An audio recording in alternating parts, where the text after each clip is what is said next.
तीन सूत्र हैं। तस्माद भारत सर्वात्मा, भारत कहा अपरिचित को, भरतवंशी। तस्माद भारत सर्वात्मा भगवान हरीश्वरो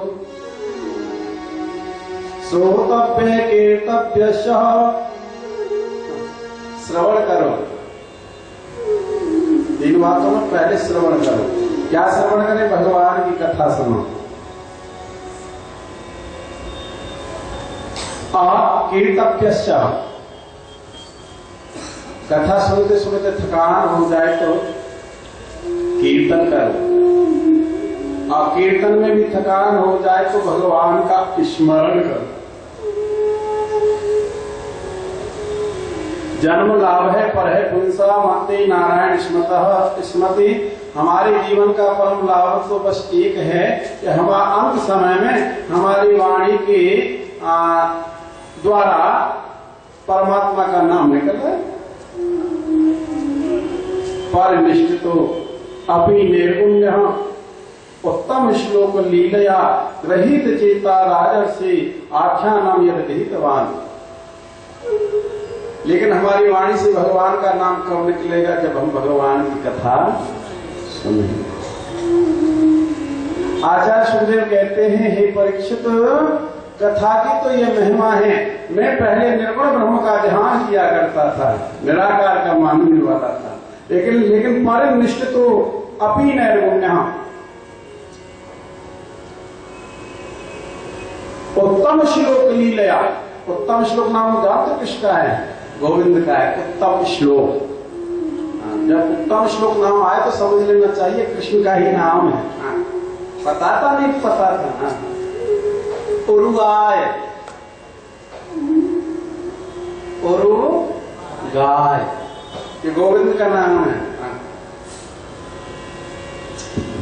बड़े बड़े सुंदर नाम है भागवत में कृष्ण के। यहाँ उत्तम श्लोक लीलया परम निष्ठतोपि निर्गुण्य। मैं निर्गुण ब्रह्म का ध्यान करने वाला था, लेकिन जब मैंने श्रवण ब्रह्म की कथा को सुना अपने पिता के मुखारविंद के द्वारा, तो मैं निर्गुण ब्रह्म को छोड़ करके सगुण ब्रह्म का ध्यान करने लगा। सगुण ब्रह्म का ध्यान कर रहा। एक गाना आता है, बनाया हुआ है हमारा, समय तो उतना मिलता नहीं प्रत्येक गाना सुना है, लेकिन एक अंतरा सुना देते हैं। सगुण को जाने बिन मूर्ति माने बिन, जितने किए जब जाप सगुण को जाने बिन मूर्ति माने बिन, जितने किए जब जाप। अरे सब जाप निरंतर है, अरे सब जाप निरंतर है, उनको जाने बिन मूर्ति बने बिन, जितने किए जब जाप। चलो सगुण ब्रह्म की शरण में। हाँ, परमात्मा से मिलना है तो पहले सगुण में जाना होगा। बिना सगुण शरण में जाएंगे वो नहीं मिलेगा, कन्फर्म है।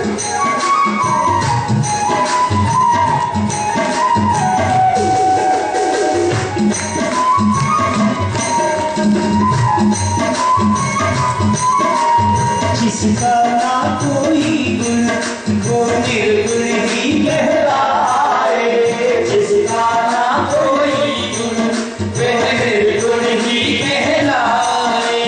सगुण गगन में चमके चंदा सूरज कहलाए, सगुण गगन में चमके चंदा सूरज कहलाए। सगुण प्रभु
जितने दिए मेरे जगन्नाथ।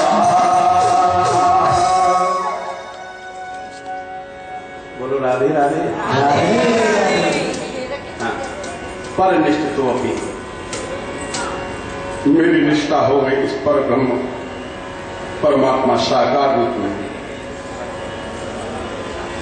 और आप चिंता मत करो, जब अंत समय आए ना, घबराना नहीं चाहिए। बाबा कहते हैं तुलसी, राम ही सुमरिए गाई राम ही राम ही सुमरिए गाई राम ही, संतत सुनी राम गुण गाए। परीक्षित, तुमने एक खटवाणी नाम का राजा सुना है? बोले हाँ गुरुदेव सुना है। बोले परम मुहूर्तम विदितम घटित श्रेयसी यतः। जब तुमने खटवाणी नाम का राजा सुना है तो तुमको ये भी पता है उसकी उम्र कितनी रह गई थी शेष? बोले 2 घड़ी। 2 घड़ी के बाद में वो मृत्यु को प्राप्त हो जाता है। तो 2 घड़ी का मतलब 1 घड़ी में कितने मिनट होती है नहीं पता, 24। और 2 घड़ी में 48 मिनट ही आयु शेष थी। और 2 घड़ी के अंदर ही मेरे परमात्मा नंद नंदन गोविंद माधव मुकुंद बिहारी मूल श्री कृष्ण का दीदार कर लिया था। अभी तो तुम्हारे 5 दिन शेष और है। अंतकाली तू पुरुष आगते गत साधस, अंतकाल आने पर कभी घबराना नहीं चाहिए। अंतकाल आने पर भगवान का भजन करो। परीक्षित बोले गुरुदेव यही तो नहीं होता है, घर का भजन करा लो और कोई कार्य करा लो लेकिन भगवान का भजन ही नहीं होता है। और मैं भगवान का भजन करके बैठता हूँ गुरुदेव, तो मेरा मन उछट करके घर की तरफ चला जाता है। कोई ऐसा उपाय है जिससे मेरा मन भगवान का भजन करने लगे?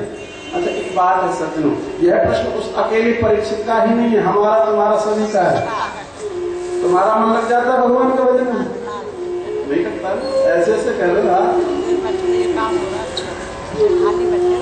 एक कहानी है और कहानी भी सत्य घटना है। एक बार एक संत जिनका नाम है एकनाथ महाराज, सुना है ना? एकनाथ जी का। और उनके एक शिष्य थे और शिष्य गुरु जी के पास में गए और जाकर के यही प्रश्न किया एकनाथ महाराज से, गुरुदेव जब मैं भगवान का भजन करता हूँ तो मेरा मन भगवान के भजन में नहीं लगता है। बोले क्या करता है? बोले उछट करके और कैटरिंग में चला जाता है। बोले राधे राधे। कोई ऐसा उपाय है जिससे कि मेरा मन भगवान का भजन करे? हाँ, आचार्य एकनाथ महाराज ने विचार किया, शिष्य ने प्रश्न बड़ा सुंदर किया है, क्रियात्मक उपदेश देना चाहिए जिससे तत्काल इसके ऊपर असर पड़े। गुरु जी ने कहा, अरे बेटा तुम भगवान के भजन की बात करते हो, तुम तो 5 दिन के बाद में मर जाओगे। और मरने का नाम सुना शिष्य महोदय ने दौड़े दौड़े घर गए, चाबी को निकाला, बेटा को दे दिया, लो निकल गए। और वो गुड़गामा में कभी आपने देखा हो फुब्बारा चौक? नहीं देखा? और वहां एक महावीर चौक है, महावीर पार्क, जैन स्थानक। और वहां जाकर के बैठ गए, भगवान का खूब भजन किया। और 5 दिन की तो चले क्या, 10 दिन हो गए, श्रीमान जी मरे भैया। बोले गुरु जी भी झूठ बोलते हैं, मैं गुरु जी के पास चलूं? तो गुरु जी के पास गया, जाकर के कहने लगा, गुरु जी तुम भी झूठ बोलते हो। बोले क्यों? बोले तुमने कहा था मैं 5 दिन में मर जाऊंगा, लेकिन मुझे तो आज 10 दिन हो गए, नहीं मर रहा हूं, जिंदा। गुरु जी कहने लगे तो 10 दिन में तुम कहाँ थे? बोले महावीर पार्क में जाकर के भजन कर रहा था भगवान का। दिन। बोले तो एक बात बताओ, कितनी बार 10 दिन में तुम्हारा मन उछट करके घर की तरफ हो गया? तब से कहने लगा, गुरु जी तुम भी बेकार की बात करते हो, वहां मरने की पड़ रही थी या घर की पड़ रही थी? मेरा मन तो एक क्षण भी उछट करके घर की तरफ नहीं गया। हर क्षण हर पल मेरा मन नंद नंदन मोहन कुंद विहारी माधव मधुसूदन श्री गोविंद का ही दर्शन करता। तो कहा शिष्य केवल भगवान के भजन में मन लगाना है तो हर समय ये बात ध्यान में रहनी चाहिए कि मैं मरूंगा जरूर। आपने दोहा सुना होगा, बड़ा पुराना दोहा है, 2 बातों भूलो मती, जो चाहो कल्याण, नारायण एक मौत को, दूजी श्री भगवान। फिर कहा मुझे कोई ऐसा उपाय बता दो ना जिससे कि मेरा मन भगवान का भजन करता ही रहे। 10 दिन से काम थोड़ी चलेगा। बोले सुनो, भगवान का भजन करना है, भगवान में मन लगाना है, तो पहले हमने तुमको 3 बातें बताई, आपकी 4 बातें सुन लो। कितनी? कौन कौन सी? जितासनम, धन्य ही ये भाग। और मैं तो धन्यवाद का पात्र व्यासी की लेखनी को मानता हूं, न जाने वो लेखनी कहां से आई होगी। आप विचार करो, जिन्होंने सूखे पत्ते खा खा करके, घास की रोटियां खा खा करके, कुटिया में रह करके ऐसे ऐसे ग्रंथों की रचना की, और हम सही समय पर ब्रेकफास्ट लेते हैं, लंच लेते हैं, डिनर करते हैं, बढ़िया ठीक ठाक वस्त्र पहनते हैं, लग्जरी गाड़ी में चलते हैं, होली गाड़ी। और फिर भी हम उनकी लेखनी के द्वारा जो ज्ञान लिखा हुआ है उसको भी नहीं समझ पाते। धन्य है ना। तो लिखा, जितासनो जित श्वासो जित संगो जितेन्द्रियाओ, स्थूले भगवतो रूपे मने संधार एरिया। भगवान का भजन करना है तो पहले सबसे पहला सूत्र है जितासनो, जित धन आसन, आसन को जीत लो। कथा सुने, एक आसन पर बैठ करके कथा सुने। भगवान का भजन करें, एक आसन पर बैठ करके कथा सुने। स्वास्थ्य हमारा खराब है, अस्वस्थ है, तो कुर्सी पर बैठ करके कथा सुनो। और ज्यादा खराब है तो 4 पाइये ही ले आओ, वहां लेट करके कथा सुनो, सब छूट है। और स्वास्थ्य हमारा ठीक है तो चितासनो, आसन को जीतो, एक आसन पर बैठ करके कथा सुनो। लेकिन हम देखा करते हैं आप लोगों को, कभी यूं आसन नहीं जीत सकते हम 4 घंटे का। और सुनो, आसन कब जीतेंगे? जब हम भोजन को जीत लेंगे। भोजन को तो जीत नहीं पाते। बापी वाले भैया 6 क्विंटल खाना खा लेते हैं। जब भी आओ ना ऊपर से नीचे, जब भी कोई खाना तो दिखाई देता है, फिर उनका आसन लगेगा भगवान के भजन में, भगवान की कथा में नहीं लगेगा। हाँ, एक बात है, भागवत सुन के 3 बातें सुन लो, 3 बातें सीख लेना। भागवत 3 चीज पवित्र कर देती है, भोजन, भजन और मरण।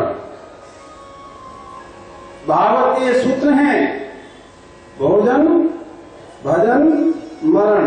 भोजन हमारा शुद्ध होगा तो भजन शुद्ध हो जाएगा, भोजन बिगड़ गया तो भजन बिगड़ जाएगा, और भजन बिगड़ गया तो मरण, और भोजन सुधर गया तो भजन सुधर जाएगा, भजन सुधर जाएगा तो मरण सुधर जाएगा। इसलिए भोजन ठीक करो, और इतना करो जिससे हमारा शरीर में वजन न बढ़ेगा। वजन बढ़ेगा तो वजन घटेगा। हाँ, यही तो बात है हमारी। वजन बढ़ेगा, वजन घटेगा, और वजन बढ़ेगा तो वजन घटेगा। तो जितासनो, जित श्वासो, और फिर प्राणायाम के द्वारा श्वास सांस पर विजय प्राप्त करनी चाहिए। अनुलोम विलोम करना। अनुलोम विलोम करते तो एक नाक से ठंडी हवा आती है और एक नाक से गर्म हवा आती है, नहीं आती? गर्म और ठंडा जब मिलता है तो क्या होता है?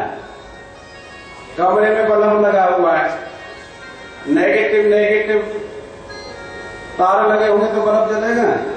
हीटर में पानी गर्म होगा, ग्रीजर होता है, क्या होता है? हम तो देखा करते हैं बड़ी बड़ी शेर जी के यहाँ रहते यार, हमको लगाने की आवश्यकता ही क्या है? हम तो आशीर्वाद देते रहते यार, और खूब लंबी लंबी नोट आते रहते, बोलो राधे राधे।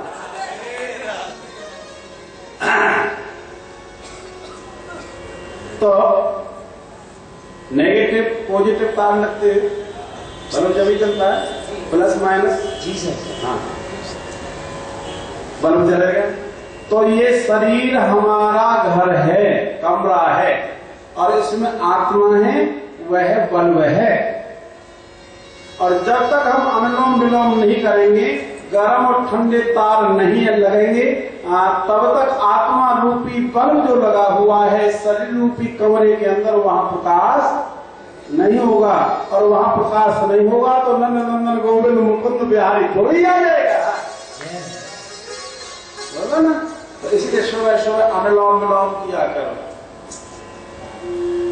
हमारे भैया जी करते हैं ना, मुकेश गोयल, पहले से रोज 1800 कपाल हाथी कर देता हूँ, 2000। हाँ,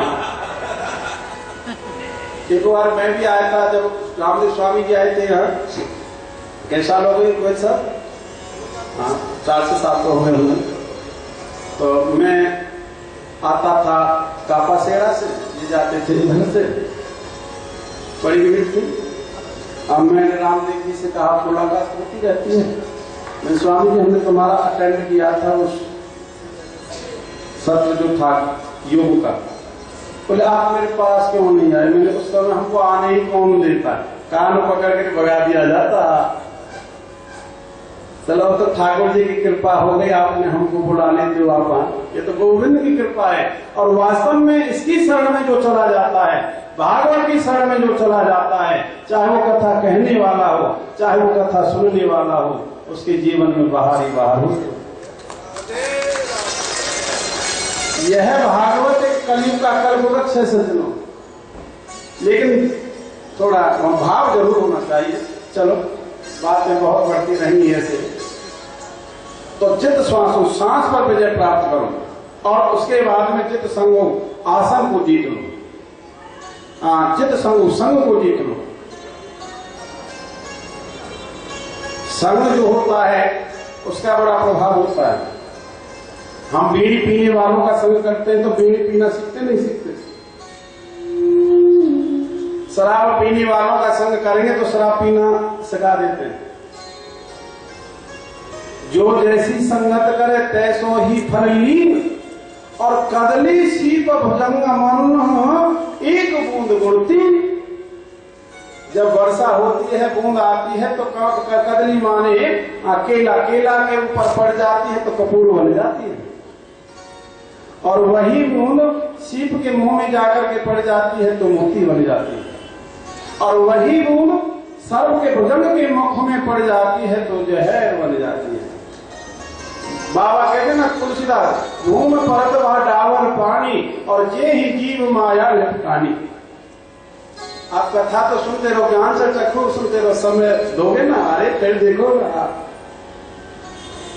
हमको कहीं से बातें लानी तो है नहीं, किधर से लेते हैं किधर सुना देते ना। सामने सारी नकल रखी हुई है, बोलो राधे राधे राधे। तो संग को जीतो।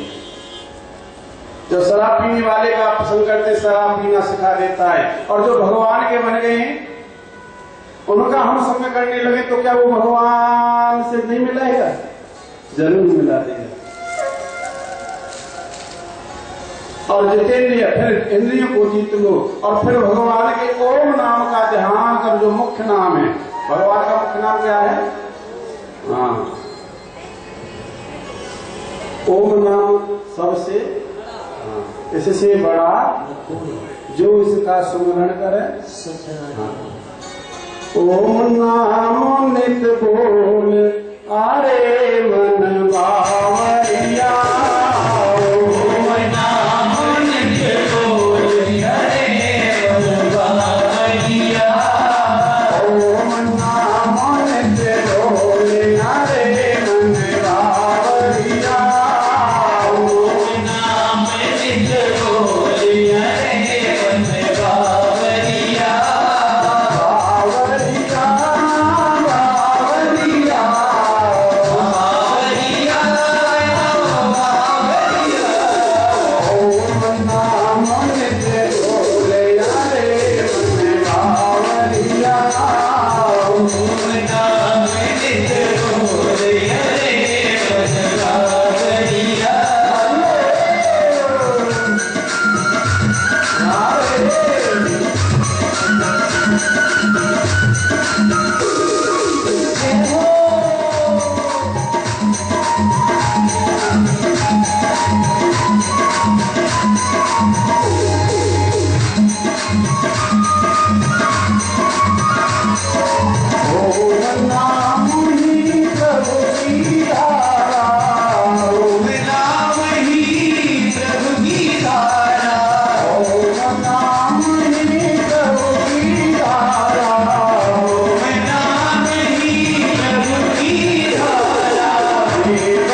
जप करना चाहिए।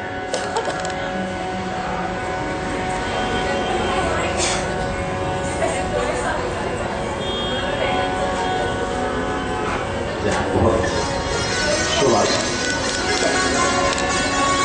ओम नाम मुख्य है। और सुनो कितना मुख्य है ये बता दें। जब बालक छोटा सा होता है ना, छोटा सा लाला, तो मैया जी एक लोरी गाती हैं। बालक होता है तो मैया थपथपाती है और लोरी गाती है। और उस समय लोरी में क्या गाती है पता है? ये ओम नाम ही आता है। ध्यान दिया कभी नहीं दिया? नहीं। मैया ने थपथपाया नहीं क्या? जब लाला रोवे हैं, देखो ओम में कितने अक्षर है? ओ, ऊ और माँ। तो जब मैया थपथपाती है, लोरी गाती है, तो क्या कहती है? ओ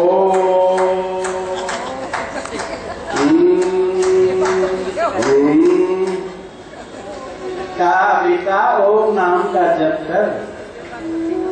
तो यहाँ आचार्य सुखदेव कहते हैं, हे परीक्षित, ओम नाम का प्राणायाम के द्वारा सांस पर विजय प्राप्त करें और फिर वही वायु को रोक देना चाहिए और फिर हमारा मन भगवान के चरणों में लग जाएगा।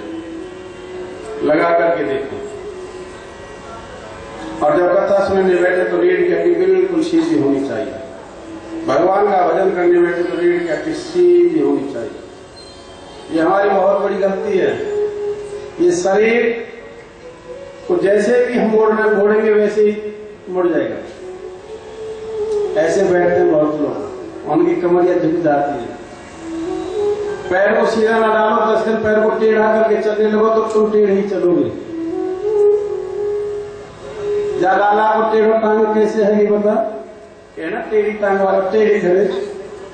मैया का दूध पीते थे और टांग कहाँ होती है? उसी दिन से लाला की टेढ़ी टांग होगी। बोलो राधे राधे। ये कोई प्रमाण थोड़ी है इसका। एक जगह प्रश्न किया था हमसे महाराज जी, ये बताओ गोविंद को टेढ़ी टांग वाला क्यों कहते हैं और टेढ़ी टांग से क्यों खड़े होते हैं? बोले मैया एक दिन यशोदा दूध पिला रही थी, थक गई होगी, शुक्र वटली नहीं, सीधे दूध पिला रही थी। तो जैसी लाला को दूध पिलाया, लाला भी थक गया होगा, लाला ने अपने पैर को उठाया, मैया के ऊपर रख दिया।